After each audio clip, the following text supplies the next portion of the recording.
Sveiki. Na, rašo kai kurie iš jūsų, kiek tu gali ten kritikuoti tos naujosios Lietuvos gelbėtojus, nesvarbu, ar Vaitkų, ar Tutkų, ar kitą kokią tai Lietuvos gelbėtoją, kodėl tu nematai, kokias aferas daro socdemai ar konservai. Žiūrėkite, jeigu per tiek metų vis reikia apie tai dar šnekėti ir žmonės vis dar eina balsuoti už tos pačius, kad ir už Nausėdą, virš 700 000, tai reiškia, Lietuvos visuomenė yra neverta nei geresnio gyvenimo, nei ten dar kažko, nes yra tiesiog neįgali ir matyti jie to nori. Ir aš jau tikrai, kiek galim apie tai kalbėti, bet kalbėti apie tos naujosios Lietuvos gelbėtojus, kurie bando po truputį vėl liaudiškai kalbant, nutilinti, vandinti ir plauti, ieškoti naujų lengvatikių. Apie juos reikia kalbėti, nes tie naujieji Lietuvos gelbėtojai galbūt ateis ir pakeis tos senus sisteminius ir viskas bus vėl taip pat. Na, žiūrėkite, kalbėsiu apie Mažvydą Misiūną, Eduardą Vaitkų ir istoriką Kasparavičių. Kodėl apie istoriką Kasparavičių? Nes iš paskutiniu metu padarė gana neblogų tokių laidų su tokiamis, sakyčiau, giliomis politinėmis įžvalgomis. Ir gana tikrai protingai pasisakė ir internete vaikščio įrašas, jo senesnis įrašas, kuris ten kritikavo Putiną ir specialios karinės operacijos pradžią.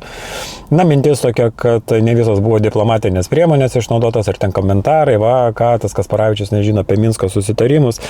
Bet žinokite, aš taip toje vietoje nedrįsčiau čia jau spausti Kasparavičiaus prie sienos.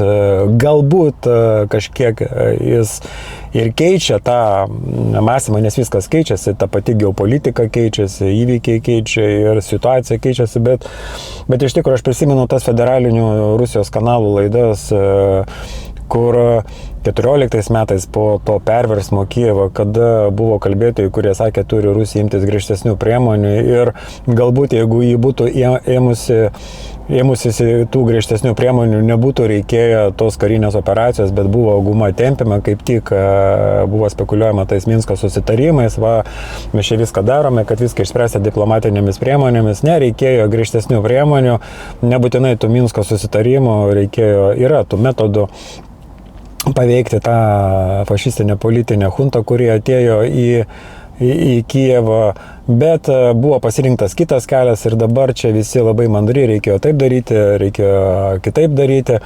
Ir čia prikibo prie to Kasparavičiaus, ten turiu galvoje tą seną video, kuris dabar internete vaikšto. Bet aš šiandien ne apie Kasparavičių, bet apie naują politinę jėgą, kuri yra Mažvydas Misiūnas. Visus tos įrašus, mano manymu, daro Mažvydas Misiūnas, pasitelkęs dirbtinį intelektą, nes aiškiai matosi, kad tekstas yra sugeneruotas, nes kada žmogus rašo pats iš savęs, jis yra visiškai kitoks stilius. Na, aš čia neimsiu spręsti įrodinėti apie tai, kad įrašai sugeneruoti dirbtiniu intelektu 100%, nesvarbu, ką jis nori tom pasakyti. Naujoji politinė jėga. Aš noriu šiandien pacituoti kelis komentarus, kurie atspindi esamą situaciją, kaip jie masto Vaitkus ir jo kompanija Misiūnas ir kiti ten, ką jie planuoja ir kaip jie žiūri kad ir į tą patį Kasparavičių, kuris išėjo, pasakė gana protingų minčių ir vietoj to, kad kažkaip čia jį palaikyti, jie daro tokius įrašus, tiesiog tokia nesveika politinė konkurencija, tiesiog toj vietoje tikrai nesveika, nes lygiai tą pačią metodiką darė Šimaitis, jo tas beprotis Šimaitis, kuris to pačio Vaitkaus neleido lipti ant scenos ir suveikė čia tas pats nesveika ta politinė konkurencija, kam reikalingi konkurentai. Ir visi taip kovoja tokiais metodais, nenori prisileisti ar ten kažkokią kažkokius surasti bendrus vardiklius ir jie loja vienas ant kito. Toje vietoje tikrai dabar reikėjo palikti Kasparavičių ramybėj, išėjo, pasakė, kas norėjo, išgirdo, gana tikrai gilios įžvalgos, bet daro toks vienas Vaitkaus gerbėjas, Genadijus Barovskis, įrašą, kurį pasidalino nauja politinė jėga. Tai yra Vaitkaus dešinioji ranka Mažvydas Misiūnas. Įrašas skamba taip: gerbiamas Kasparavičius neseniai pasirodė TV ekranuose, o minia jau skanduoja, balsuosiu. Tačiau ar neturėtume pirmiausia išgirsti jo idėją, pamatyti darbus, įvertinti patirtį? Man kyla nemažai klausimų. Vienas iš jų, kodėl jam suteikiama tokia plati tribūna televizijoje ir leidžiama kalbėti tokiamis temomis, kuriomis kitiems kalbėti neleidžiama. Ar tai nėra svarbus klausimas? Juk sistema netoleruoja svetimkūnių. Tačiau mano klausimas ne apie asmenį, geras jis ar blogas. Mano klausimas apie politinį procesą, apie rinkėjo atsakingumą. Ar dar Nausėdos mažai, lipsime ant to pačio grėblio, antrą kartą mąstykime. Būtent. Tas rinkėjas, kuris pradžioje palaikė, tas elektoratas palaikė Eduardą Vaitkų, išgirdęs, ką jis sapalioja, kokį pasidarė sąrašą, nuo jo nusisuko. O čia toje vietoje tas Vaitkaus pradžioje elektoratas pasielgė labai atsakingai, tiesiog nusivylė po Eduardo Vaitkaus pezalų. Ir prie ko čia tas dabar Kasparavičius, kuris nei jis ten kažkur pasiskelbė, kad eis į rinkimus, ar net jeigu reitų, kodėl jis negali išsakyti savo minčių. Jas išsakė ir čia taip tiesiog tokia nesveika politinė konkurencija iš Vaitkaus Hebros pusės. Buvęs mano Facebooko draugas, kuris anksčiau taip pat palaikė Eduardą Vaitkų, ten darė paveiksliukus, turintis taip pat tokia aštresnį protą, kuris tikrai neeilinė avis, Vaitkaus avis, nors sakau, pradžioje, kada iki Vaitkaus nusišnekėjimo jis palaikė Vaitkų, yra toks Romaldas Jaudžemis. Padarė daug tokių paveiksliukų pačioje pradžioje, tokių, sakyčiau, labai tokių šiltų, kurie palaikė Eduardą Vaitkų, tokie palaikantis buvo, tokie įkvepintis, bet po to, po Vaitkaus pezalų apie paradus, jis nuo jo taip pat nusisuko kaip ir mes. Tai jisai atėjo ir pakomentavo ir labai gana tiksliai, tiesiog į esmę, daug nekalbėdamas, ir čia naujoji politinė jėga, tai yra Mažvydas Misiūnas, užsiputojo. Būtina tos komentarus man perskaityti, nes gal ne visi matė, kad suprastumėt, kas vyksta iš tikro. Ir kaip sakiau, užtenka kalbėti apie tos konservus, socdemus, tai ten visiškos nesąmonės. Tai ten 35 metai, kiek galima apie tą patį kalbėti? Jeigu žmonės nemato, reiškia, jie ir jau nebepamatys. Bet tie naujieji gelbėtojai, tokie Misiūnai, jie laukia kaip kokie šakalai, parazitiniai šakalai, hienos užimti jų vietą ir daryti tas pačias nesąmonės. Bet paskaičius tos dirbtinio intelekto sugeneruotos įrašus, nors dėk prie žaizdos, kokie jie yra pakuoti. Taigi, Romaldas Jaudžemis rašo: bijote konkurento, tik man atrodo, kad naujoje politinėje jėgoje nėra nė vieno prilygstančio savo erudiciją gerbiamo Algimantui Kasparavičiui. Kas nežino savo istorijos, tas neturi ateities. Ir čia Mažvydas Misiūnas, naujoje politinė jėga, jam antrino mums. Tai dar vienas įrodymas, kad vėl prasideda tas pats senas žaidimas, mūsų judėjimo skaldymas. O Dieve tu mano, mūsų judėjimo skaldymas, Lekstutis Kelertas suskaldė naująją politinę jėgą. Ir įdomiausia, kad tai daro būtent tie, kurie vakar apsimetė palaikantis, o šiandien jau kita ranka įsivaizduoja bandantis mus skandinti. Tai buvo laikas, kada mes palaikėme, bet jeigu ateis koks Zanemanski ir sapalios, kad jis balsuotų už LGBT, už vienalyčių santuokas, tai ką, aš turėsiu palaikyti? Aišku, ne. Tai aš, pavyzdžiui, nesuprantu, kodėl Misiūnas stebėsi, kodėl jisai nori, kad visi būtų tokie durni. Ne. Pirmiausia, apie jokius konkurentus net nekalbame. Algimantas Kasparavičius niekada nėra pasakęs, kad kandidatos niekada nepaskelbė jokios tokios intencijos. Vadinti žmogų konkurentų vien tam, kad būtų galima supriešinti, tai sena, bet labai matoma technologija, tačiau daug rimčiau atrodo kitas dalykas - koordinuotas Gurienės, Janutienės, Furmanavičiaus, Lekstučio, o dabar Nako, Kasparavičiaus stumimas į prezidentus, ir čia kyla labai nepatogus klausimai, kas taiga visiems davė komandą. Kodėl būtent dabar ir svarbiausia, kodėl Vaitkus jiems tapo toks nepatogus, kad reikia skubiai sukurti dirbtinius oponentus. Čia yra kledesiai, tiesiog ne tai, kad Vaitkus nepatogus kažkam, ar da, tiesiog jisai tapo nebeįdomus ir jo nekviečia, todėl Gurienė kviečia tą, ką nori. Janutienė, čia yra jos reikalas, ką jie nori kviesti. Va, prašau, Marius Jonaitis davė Vaitkui auditoriją, prašau, kalbėk kiek nori. Visi kviečia tą, ką nori. Kodėl privatus kažkokie kanalai turi kviesti? Galbūt tiek Gurienė, tiek Janutienė su Vaitkumi yra viskas aišku. Lygiai ir man su Vaitkumi yra viskas aiškus, nors aš jį pasisodinčiau, bet pasodinčiau jį prieš save ne tam, kad jis ten kalbėtų tą savo nesąmonės ir migdytų tą Lietuvos elektoratą, bet kad jam užduoti klausimus, konkrečius, griežtus klausimus apie atsakomybę. O kas yra atsakingas konkrečiai, kodėl sąraše buvo Zanemanski? Oi, ten rašo, tai Zanemanski tai ne Vaitkus. Ne, Zanemanski buvo Vaitkaus sąraše. Jis turi prisimti atsakomybę. Vat niekas jo iki šiol apie tai nepaklausė iš tų vadinamų blogerių. Tai čia nėra ko putotis Misiūnui. Todėl siūlau labai paprastai, eikime į diskusijas. Prašau, į viešumą, į aiškius argumentus. Pažiūrėkime, kas ką darė, kas kokias nuostatas turėjo, kas kokius sprendimus priėmė tada, kai reikėjo stuburo, ne tik pafoso. Nes kol kas visa ši kritika, kabutėse, atrodo taip, tuščias bliūdo daužimas, bandant sukurti konfliktą ten, kur jo nėra. Ir tai daro vadinamoji kabutėse opozicija, kuri po 5 minučių rašys, jog visi turi vienytis kabutėse, kad kodėl nesusivienėt su Vėgėlė, su Tutkum ir taip toliau. Mes savo kelią paskelbėme pirmieji. Ne. Apie tuos reikalus ne Vaitkus pradėjo pirmas kalbėti, prieš tai buvo Paleckis. Vaitkus tik užėmė Paleckio nišą. Ne Vaitkus buvo pirmasis.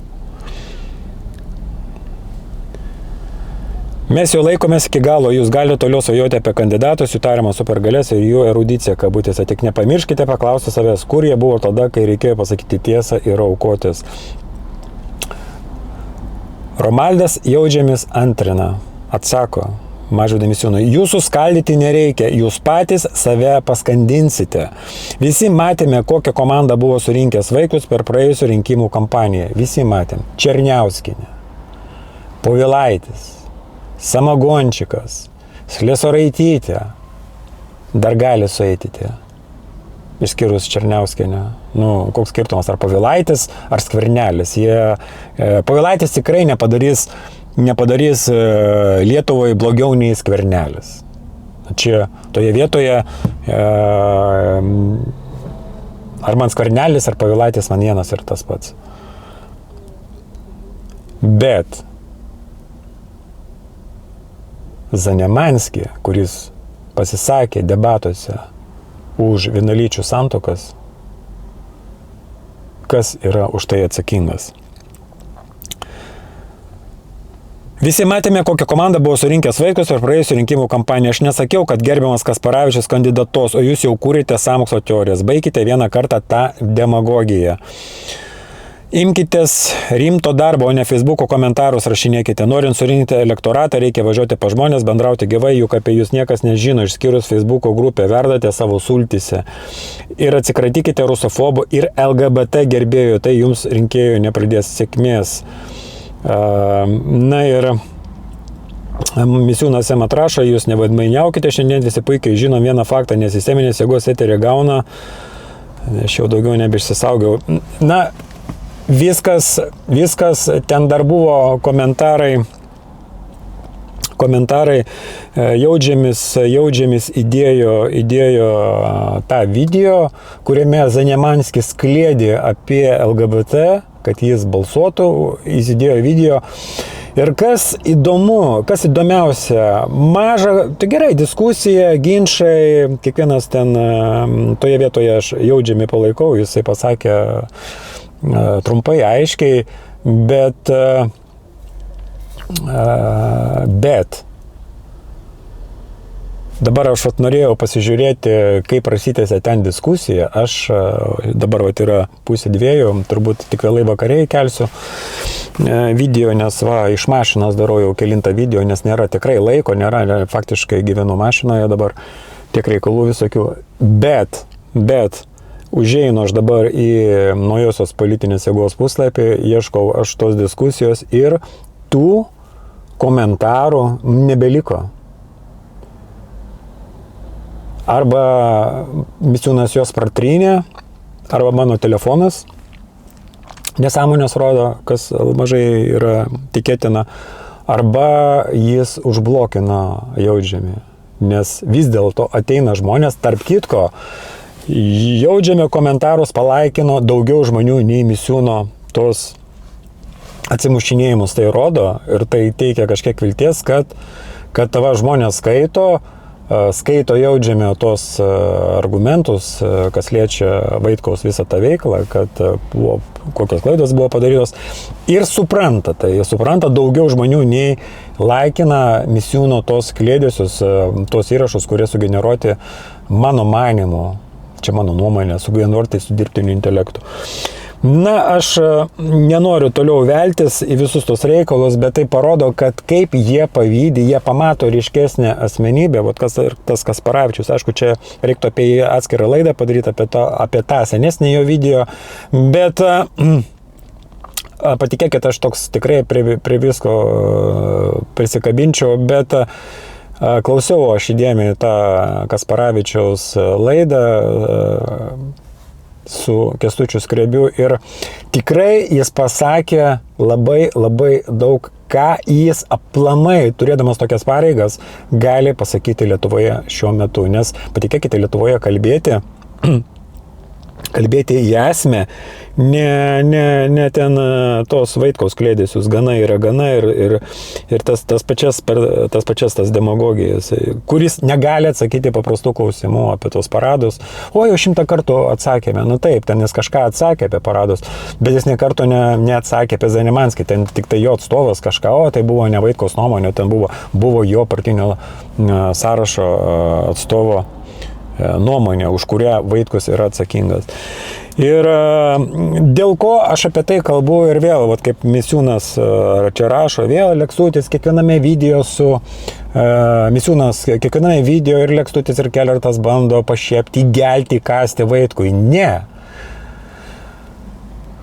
Visų pirma, aš nesikandžioju, ne tai, kad įgelti, jis yra viešas asmo, mane tiesiog bėsina ta demagogija, aš matau tos makaronų kabinimus, aš matau, kaip jis ieška lengvatikių ir kalba, jeigu reikėtų jo kalbas įvertinti 100 balų sistemoje, 100 su plius, moka kalbėti, moka artikuliuoti, tiesiog nors prie žaizdos dėk. Bet kada žinai tą virtuvę ir žinai tos prakolus, kurie buvo padaryti ir jis tiesiog jų nemato, nenori apie tai kalbėti, aišku, ir tie blogeriai, liaudies žurnalistai nepaklausė apie tai, nes, kaip čia suvarysi Vaitkų, mūsų tokį autoritetą suvarysi. Ir dėl to reikia kalbėti apie naujosius Lietuvos gelbėtojus, nes tiek kaip šakalai, parazitiniai šakalai, hienai laukia tos nišos, o tie konservai, tie sisteminiai, jie nesėdės amžinai, jie ant tiek yra jau prisidirbę. Tiesiog apie juos net kalbėti, ten kažkokias kontrabandas, čia. Bet, Misiūnas vis manipuliuoja, daro tos įrašus su to dirbtiniu intelektu, bando ieškoti lengvatikių, kad tie įrašai būtų tokie atrodytų labai profesionaliai parašyti, nes bet iš tikro, kas jis per tipažas yra, aš jau esu kalbėjęs, aš dabar galiu įeiti, aš čia turiu keletą istorinių tų skrynų su juo, Misiūnas. Na, buvome nuvažiavę, mes, jau nepamenu, kada čia mes buvom, į Tunisą su žmona buvom nuvažiavę ir ten žmona sušoko šokį, kavinėje, arbatinė, ten tokia prie viešbučio, ten turistinėje vietoje, sušoko arabišką šokį,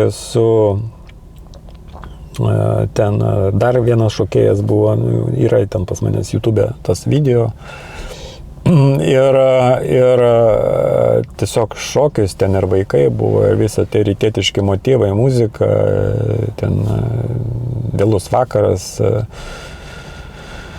daug turistų sušoko šokį, kas matė, ir rašo, Mažvydas Misiūnas viešai rašo tokį komentarą apie mano žmoną ir apie mane, panašu į iškrypimą. Tai žodžiu, aš esu iškrypėlis, įsivaizduokite, aš esu iškrypėlis, nes leidau žmonai šokti apsuptai juodaodžių. Visų pirma, ten nebuvo nei vieno juodaodžių, ten buvo arabai. Todėl girtis nėra ko. Aš leidau žmonai šokti. Įsivaizduojate, žmona sušoko prie stalo. Tai nei kad ar apsinoginusi, ar ten su kokiu bikini, tiesiog iškirpsiu aš kažkokią tą ištrauką, kad pamatytumėt, kas tai yra. Dėl ko aš apie tai kalbu, čia toks asmeniškumas. Ne, čia nesmeniškumas. Ten aš kažką pykčiau ant jo, čia man 100 balų ant tų debilų pykti, tegu, bet jis yra viešas asmo, buvo viešas asmo. Ir jeigu jisai rašo tokius komentarus, parodo jo supuvimą. Todėl su padidinimu stiklu reikia žiūrėti jų veiklą pro mikroskopą, kiekvieną jų žodį, nes jie kala vėl makaronus žmonėms. Mes, gelbėtojai, Kasparavičius, jis yra mūsų, jis ne tas, jis konkurentas, jisai savo laiku nebuvo tas žmogus kaip Vaitkus, o Vaitkus drąsus, o Kasparavičius va čia dabar toks. Ir jaučia jie tą konkurenciją, tą nesveiką. Konkurencija yra gerai, bet tai yra nesveika konkurencija. Dabar rašyti tokius įrašus apie tą Kasparavičių, pasisakė dabar. Užimdamas tokias pareigas, tokios gilios įžvalgos, pasakys labai daugą. Aišku, kitokių stilių, ne taip kaip Vaitkus, ten gana yra gana, tos pačios suknelės, švarkeliai ir panašiai, tas pats per tą patį. Ir ta nesveika konkurencija, aišku, gali Vaitkus turėti vieną stilių, Kasparavičius kitą stilių. Kasparavičius atrodo daug solidžiau ir komentarai pas Misiūną tai parodo, kad vis dėlto žmonės išgirdo jį, kas ten ką išgirdo, ką suprato, tai čia yra kiekvieno reikalas. Bet tas komentaras panašu į iškrypimą žmonai leisti šokti apsuptai juodaodžių, todėl girtis nėra ko. Tai parodo, ant kiek jie yra supuvę. Jie, dabar neradau aš to jaudžiame komentaro, turbūt ištrynė arba jį užblokino. Jie blokino tos, kurie davė jiems pinigų. Jie nenešė atsakomybės už Zanemanskio tos kasiakus, už tas visas kalbas. Ir jie toliau eina kaip kokie tarakonai. Eina, veržiasi. Jie tiesiog užuodžia. Tie žmonės, kurie į valdžią eina valdžią aplamai, yra psichopatai. Jie užuodžia, jie moka kalbėti, jie tiesiog traukia jos į tą politiką ir jie moka kalbėti. Deja, labai daug lengvatikių ir patiki jais. Tai aš norėjau pasakyti, ilgesnio video neverta daryti, norėjau dar Vaidui paskambinti, nes aš Vaidas turbūt nematė tų komentarų, paskambinsiu, paklausiu jį trumpai, ką jisai mano apie tai ir baigsiu tada.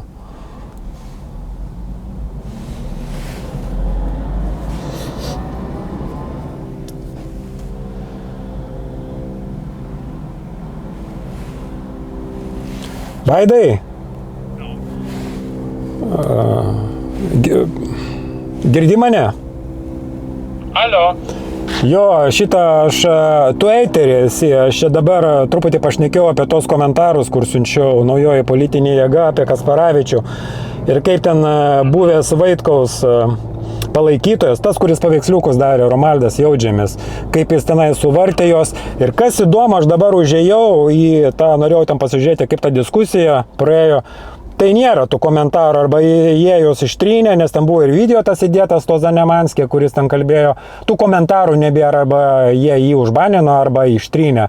Tai ką trumpai pats manai, ir aš čia baigiu tą video, nes aš laiko neturiu labai.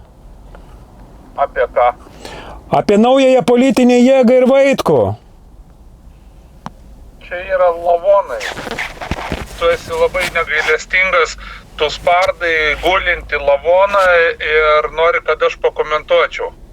Tu esi labai negailestingas ir negeras žmogus, nes tu gulinčių negalima spardyti. O jeigu rimtai, tai yra Facebooko svajokliai. Facebooko svajokliai, kurie niekad neįkurs partijos, partija netaip kūriama yra. Bet aišku, aš neaiškinsiu, kaip ją reikia kurti. Aš žinau, kaip reikia partiją įkurti. Bet ne Vaitkui ir ne jo kolegai dirbtiniam intelektui. Ne, nepavyks. Čia nežinau, aš nemoku net paaiškinti, kas čia daros. Iš tikrųjų, tu žiūri. Pensininkas neturi ką veikti, Facebook'e rašinėja, ir viskas. Taip, kadangi tu žiūri. Partijos galiu pasufleruoti. Žiūrėkite Žemaitaitį, kaip reikia padaryti partiją. Ir viskas. Ar yra kažkas panašaus su Eduardu Vaitku ir Žemaitaičiu? Taip, tu dabar kaip iš profesionalo pusės teisingai apibūdinai, viskas čia tvarkoj, bet dabar ar sutiktum su mano tokia mintim, kad kiek mes galim kalbėti apie konservus, socdemus, 35 metų, tiek prisikalbėjome mes, o gal reikia kaip tik per mikroskopą žiūrėti tos naujosius, tos gelbėtojus, nes vis dėlto atsiranda tų lengvatikių, nors pliusas čia yra, kad daugiau žmonių palaikino, jaučiame komentarus, nei tos Misiūno atsakus. Reiškia, vis dėlto kažkokia viltis yra, kad kažkiek masto jau nelabai tie makaronai kimba ant ausų. Lietuvoje mes neturim jokios politinės jėgos, kad galėtų pakeisti dabartinę esančią ar Žemaitaitį, ar Žaliuosius, ar konservus, ar socdemus. Nėra, tiesiog nėra žmonių. Reikia sustaikyti su to ir nebesvaigti. Ir kol nepasikeis geopolitinė kryptis, nieko nesikeis. Ir viskas, čia reikia nustoti svajoti ir gyventi ir žiūrėti priekį. Gerai, Vaidai, dėkui. Tai čia aš tada irgi to. Nėra už ko, neki geros dainelės. Gerai, Vaidai, dėkui. Atėjo.